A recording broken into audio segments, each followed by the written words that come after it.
بسم اللہ الرحمن الرحیم۔ کیا مردوں کی طرح عورتوں کو بھی تراویح پڑھنا ضروری ہے، لازم ہے؟ جی ہاں، مردوں کی طرح عورتوں کو بھی تراویح پڑھنا ضروری ہے۔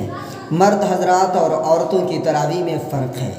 مرد حضرات مسجد میں جماعت کے ساتھ تراویح پڑھتے ہیں اور عورتیں اپنے گھروں میں تنہا تنہا، فردن فردن، اکیلے اکیلے تراویح کی نماز پڑھیں گی۔ نبی صلی اللہ علیہ وسلم نے فرمایا، من قام ایمانا و احتسابا غفر له ما تقدم من ذنبہ، کہ جو ثواب کی امید رکھتے ہوئے اور اللہ تعالیٰ کے وعدوں پر یقین رکھتے ہوئے رمضان المبارک میں قیام کرے گا، یعنی تراویح پڑھے گا، اس کے پچھلے گناہ معاف ہو جائیں گے۔ نبی صلی اللہ علیہ وسلم کی یہ حدیث ہے، کون نہیں چاہتا کہ اس کے گناہ معاف نہ ہوں، اس کی خطائیں معاف نہ ہوں، اس کی غلطیاں نہ معاف ہوں اور اس کی مغفرت نہ کی جائے؟ کون محروم القسمت اور قسمت کا مارا انسان ہوگا جو یہ نہیں چاہتا ہوگا؟ ہر انسان چاہتا ہے اس کی خطائیں معاف کر دی جائیں، اسے دوزخ سے دور کر دیا جائے، جنت میں داخل کر دیا جائے۔ ہر انسان چاہتا ہے رمضان المبارک جیسا مقدس مہینہ، محترم مہینہ، بابرکت مہینہ اللہ تعالیٰ نے ہم سب کو عطا فرمایا ہے۔ اس کی قدر کرنا، اس کا احترام کرنا، اس کا صحیح استعمال کرنا ہم سب کے لیے ضروری ہے۔ پتہ نہیں ہمارے کتنے دوست اور احباب تھے جو دنیا سے چلے گئے، ان کو یہ رمضان نصیب نہیں ہوا، ان کو اس رمضان کی عبادت نصیب نہیں ہوئی، رمضان کے نماز اور روزے نصیب نہیں ہوئے۔ پتہ نہیں ہم اگلے سال رہیں گے یا نہیں رہیں گے، اگلے سال ہمیں رمضان نصیب ہوگا یا نہیں نصیب ہوگا۔ اللہ تعالیٰ نے یہ گولڈن چانس ہمیں عطا فرمایا ہے، اس کو غنیمت جاننا، اس کا صحیح استعمال کرنا ہم سب کے لیے ضروری ہے۔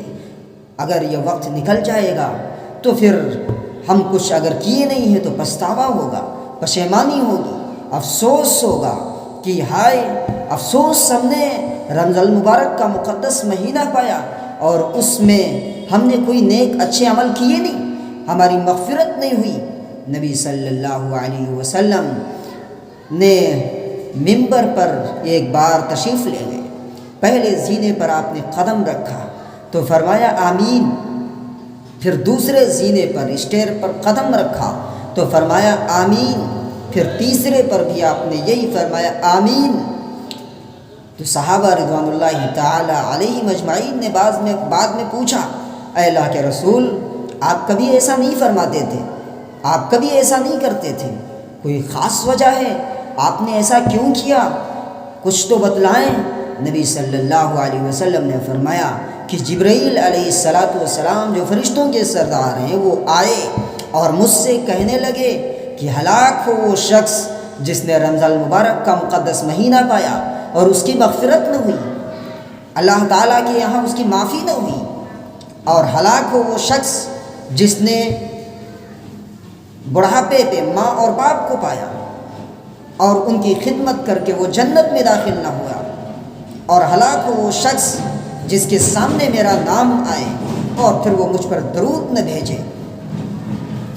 3 بار جبرائیل علیہ السلام نے بددعا فرمائی اور آپ صلی اللہ علیہ وسلم نے تینوں بار اس بددعا پر آمین کہا۔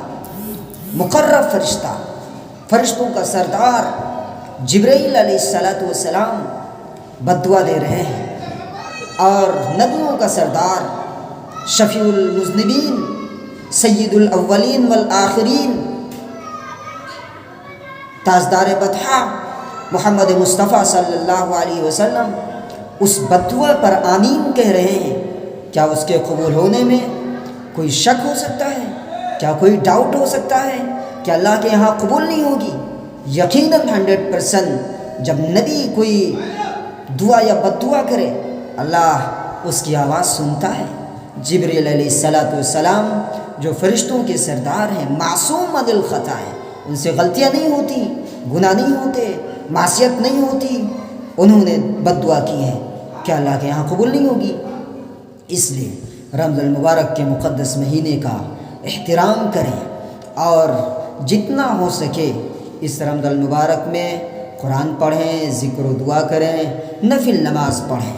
جیسے مرد حضرات تراویح پڑھتے ہیں، ایسے ہی عورتوں کے لیے بھی ضروری ہے کہ وہ اپنے گھروں میں نماز پڑھیں۔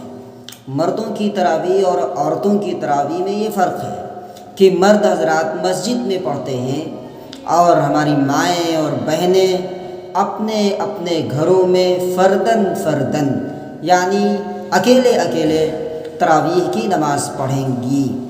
عورتیں بھی 20 رکعتیں اپنے اپنے گھروں میں پڑھیں گی اور اس طرح پڑھیں کہ آواز تیز نہ ہو، لوگ نہ سنیں اور جو آواز کا پردہ ہے وہ ملحوظ رہے۔ اس کا ہماری مائیں اور بہنیں خیال رکھیں۔ اور مرد حضرات 4 رکعت تراویح پر بیٹھتے ہیں، بیٹھ کر کے جو عام مشہور دعا ہے تراویح کی کہ سبحان ذی الملک والملکوت، یہ پڑھتے ہیں۔ لوگوں نے اس کو تراویح کی دعا سمجھ لیا ہے، یہ تراویح کی دعا نہیں ہے۔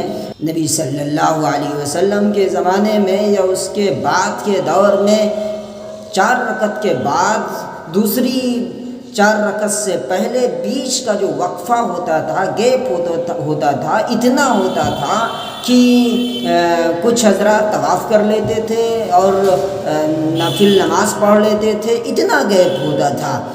اس کی تراویح میں بیٹھنے کی کوئی مخصوص دعا نہیں ہے۔ ہم تیسرا کلمہ پڑھ رہے ہیں، قرآن کی کوئی آیت پڑھ رہے ہیں، کوئی ذکر کر لیں، 5واں کلمہ پڑھ لیں، کچھ بھی پڑھ سکتے ہیں، ہمیں اختیار ہے۔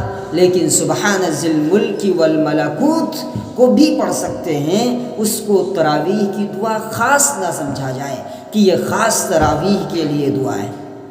اپنی ماؤں اور بہنوں سے کہوں گا کہ تراویح کا خاص لحاظ رکھیں۔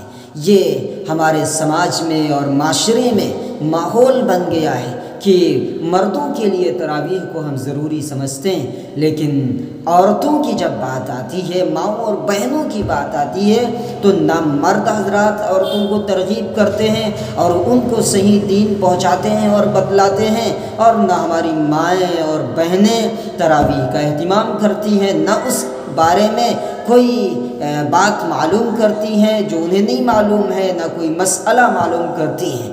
اس لیے جیسے مردوں پر سنت مؤکدہ تراویح ہے، ایسے عورتوں کے لیے بھی ضروری ہے کہ عورتیں اپنے گھر میں تراویح کی نماز بغیر جماعت کے پڑھیں۔